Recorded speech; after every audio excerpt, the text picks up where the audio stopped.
16 corridas disputadas, 6 pontos de vantagem para o Max Verstappen, 6 corridas para o final do campeonato. Em 2 delas a Mercedes deve ser melhor, em 2 delas a Red Bull deve ser melhor, e nas outras 2, bom, façam as suas apostas. Que campeonato que a gente está tendo o privilégio de viver na Fórmula 1. E dessa vez a gente teve GP da Turquia com um monte de coisa para eu explicar, começando pela estratégia do Lewis Hamilton, que é a pergunta que mais se repetiu. A Sandra, Luiz, Rafael, Carlos, Raul. Eu escolhi a pergunta do Eusébio.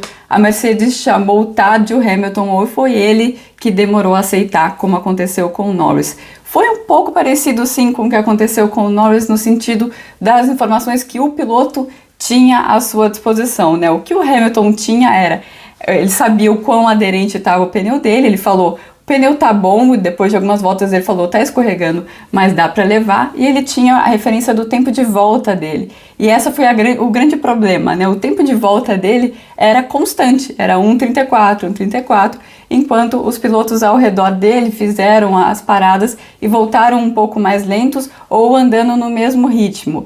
E aí a Mercedes viu, o Verstappen estava só 3 segundos na frente deles e o Pérez estava uns 20 segundos atrás, logo depois que ele fez a parada. Então a Mercedes titubeou um pouco, porque o ritmo do Hamilton era bom, mas também eles olharam para frente e viram, faltam 18 voltas ainda.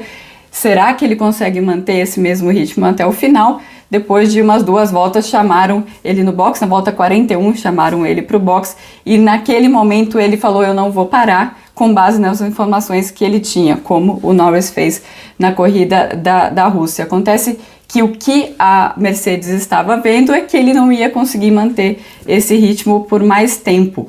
Porém, eles decidiram acatar o pedido do Lewis ali, porque eles estavam vendo que o tempo de volta dele estava bom e eles estavam vendo a possibilidade de a pista secar e aí o pneu dele, que estava praticamente um slick, ser o melhor pneu para estar no final da corrida. No final acabou não dando certo, ele foi chamado só mais para frente, ficou numa terra de ninguém ali, porque depois eu vou explicar por que o pneu se comportou de uma maneira estranha, como o pessoal perguntou aqui, com muito grainy nas últimas voltas, e aí ele acabou ficando na 5ª colocação.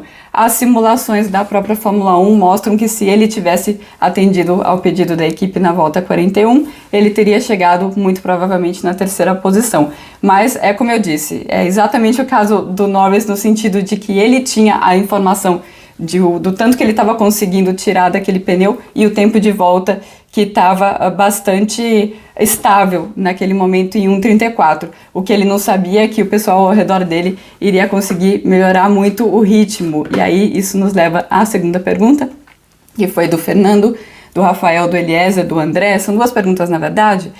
Se os intermediários ficaram lisos, por que não colocar slick? Essa é a parte 1. A parte 2 é também sobre comportamento estranho, isso que eu estou me referindo sobre graining no final.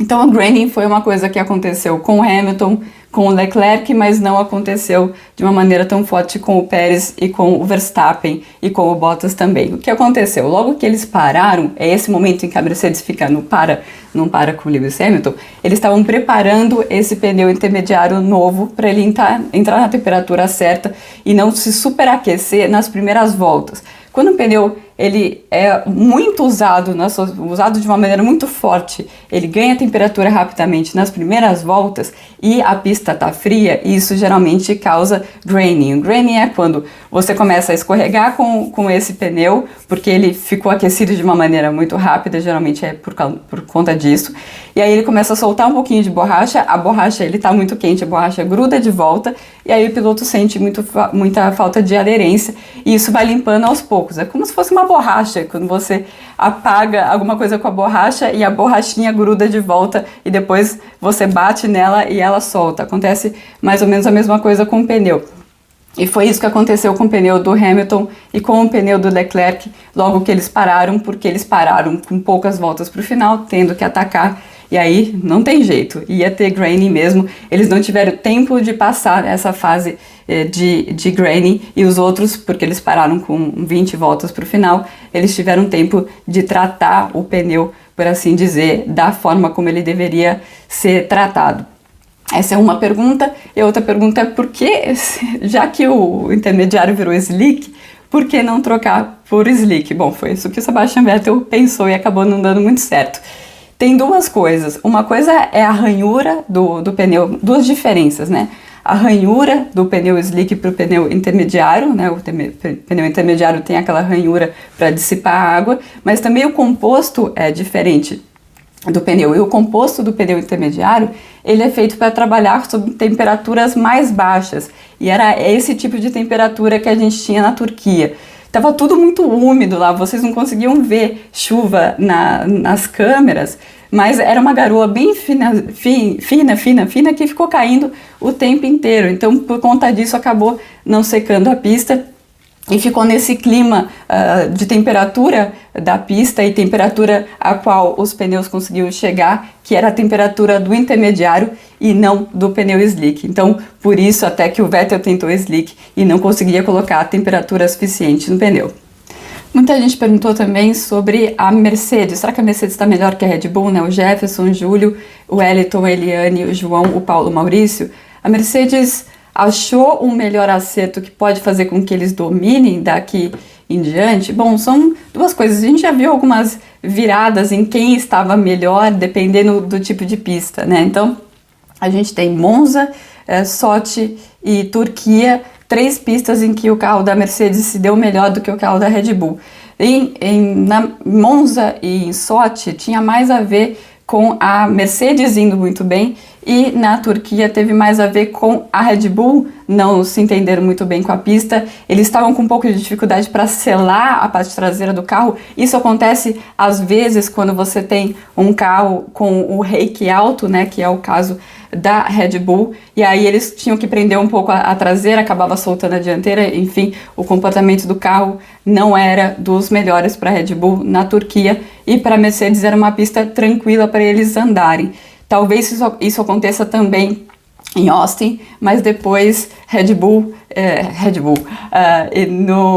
na Cidade do México e em São Paulo devem ser pistas melhores para a Red Bull. Isso é uma coisa, adaptação à pista. A outra coisa, o que a Red Bull vem falando, é que a Mercedes achou alguma coisa no motor, o motor que eles trouxeram a partir da Bélgica. Eles parecem realmente ter encontrado alguma coisa, porque também encontraram vários problemas no motor a combustão que eles passaram a ter depois da Bélgica.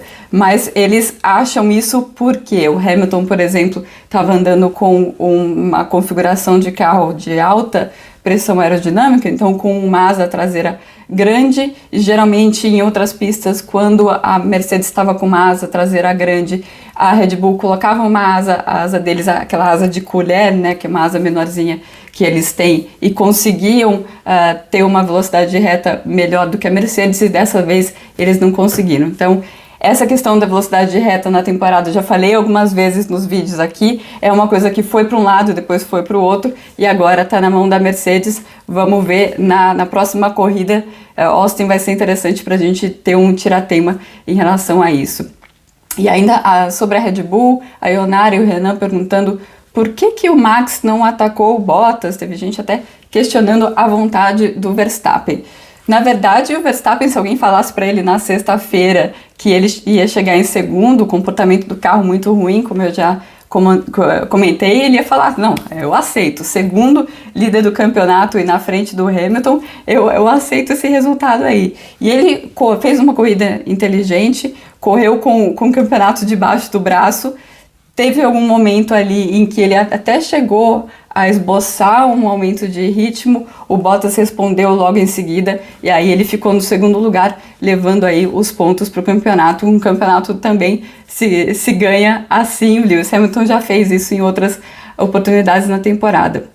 O Ricardo e o Luiz e outras pessoas perguntaram se a Ferrari está melhorando ou foi a McLaren que caiu. Cada corrida eu recebo essa pergunta invertida, né? Que os carros da Ferrari e da McLaren, eles têm características diferentes. Então, para algumas pistas a McLaren vai melhor e outras pistas a Ferrari vai melhor. Essa é uma pista com a pista da Turquia, né? Com curvas de raio muito longo, é uma pista que força muito mais o pneu dianteiro, e a McLaren, assim como a Red Bull, também teve mais dificuldade para acertar um carro. É outro carro com rake alto, o carro da McLaren.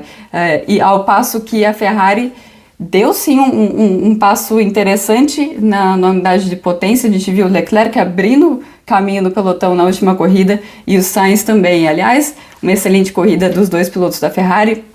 Leclerc estava com uma configuração de baixa pressão aerodinâmica na chuva entre aspas, mas o carro mais difícil de segurar e ele conseguiu ter uma boa performance. E o Sainz, claro, piloto do dia, né, para os fãs da Fórmula 1, fez várias ultrapassagens enquanto dava para ultrapassar naquela pista, né, enquanto você não tinha uma diferença tão grande entre o trilho e você saía e perdia toda a aderência. O Sainz fazendo uma excelente prova. Ele teve um problema no semáforo, né? A Ferrari teve um problema no semáforo na parada dele e isso fez com que ele perdesse 4 segundos. Então a parada dele foi de 8 segundos no total. 4 a 5, né? Pergunta do André, do Marcos, Vinícius, Felipe, Yuri e Beatriz. O que aconteceu com o Ricardo? Ele não conseguiu progredir como o Sainz. Então, o que eu falei sobre o comportamento da dianteira da McLaren, né? Ele teve muito problema com isso. A dianteira estava muito solta e aí ele não conseguia seguir o carro que estava na frente dele no comecinho da prova, que era o George Russell, de perto, não conseguia ultrapassar, ficou preso por 20 voltas atrás do Russell. O Sainz se livrou do Russell muito rapidamente. Ricardo não conseguiu por conta disso. Foi a mesma coisa que aconteceu com o Bottas na corrida da Rússia. Quando a frente do carro não está funcionando, é muito difícil você seguir o piloto de perto o suficiente para conseguir uma ultrapassagem. Aí ele tentou algo diferente na estratégia, colocou os intermediários super cedo e acabou não curtindo essa onda aí do Interslick, né? Quando ficou melhor, quando o melhor pneu para se ter era o Interslick, que foi no meio da prova, ele não teve isso, acabou ficando lá para trás. O João Pedro e o Alex perguntando se o componente que o Hamilton trocou é suficiente para ele ir até o final da temporada. Bom, um pouco, vai ficar, os dois, na verdade, tanto o Hamilton quanto o Verstappen vão chegar no final da temporada um pouco no osso. Por que eles trocaram, o Verstappen trocou a unidade de potência inteira e o Hamilton trocou só o motor a combustão? Porque a situação deles era diferente. O Verstappen perdeu um motor inteiro naquele acidente em Silverstone, um motor que estava fazendo suas primeiras provas. E o motor que o Hamilton perdeu já era no final da vida útil dele. O Verstappen também já não tem essa unidade de potência 1. Então o Verstappen está com a 3 e a 4. E o Hamilton está com a 2 e a 3 e o motor a combustão da 4, sendo que a 2 dele é mais usada do que qualquer motor que o Verstappen tem. Então, dá para ir até o final? Dá para ir até o final, sim, mas com parcimônia, né? Os dois vão estar bastante atentos em relação ao desgaste desses pneus. E para finalizar, a pergunta do Pedro e do Glauco sobre as regras, né? Sobre não precisar ir aos boxes, basta iniciar um GP com pneu de chuva que você não precisa? Bom, eu vou ler a regra aqui, diz o seguinte: a não ser que tenha usado pneus intermediários ou pneus de chuva durante a corrida, cada piloto precisa usar um jogo de pelo menos 2 especificações diferentes de pneu de seco durante a corrida. Na prática, isso quer dizer que sim, começando a corrida na chuva, você não precisa fazer uma troca. Por que eu falo de começar na chuva?